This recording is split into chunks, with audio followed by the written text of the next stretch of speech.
If you're anything like me, you like learning anatomy through sports injuries. So this is episode 5, learning anatomy through sports injuries. I see all of your recommendations. I will get to them.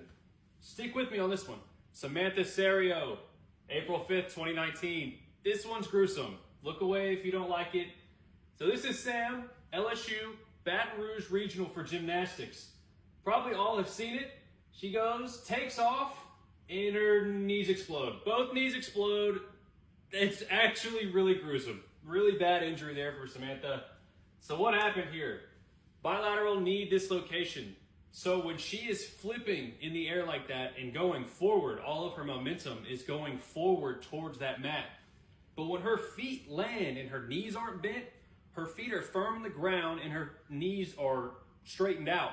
So all of her momentum of her upper body above her knees is going forward and her feet are stuck on the ground. So her tibia can't go forward and follow the rest of her body. So the rest of her body goes forward, her knees dislocate posteriorly, and a lot happens here. It's a very bad injury. It's dangerous because there is something called a popliteal fossa right behind your knee.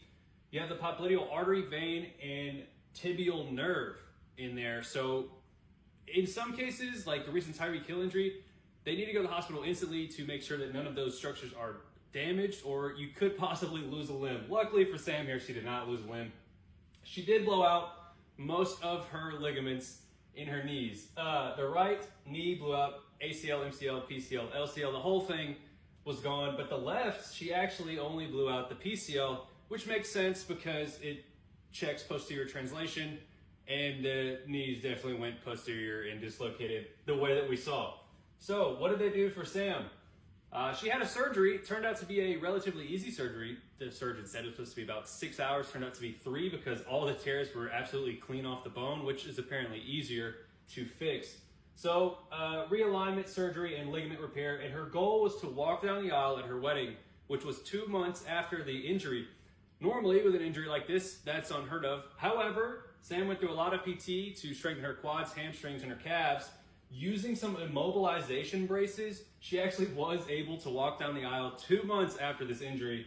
Her graduation was a little bit before and she used crutches, but at her wedding, she did walk down the aisle with her husband. And she's actually an aerospace engineer, so she's doing pretty well today.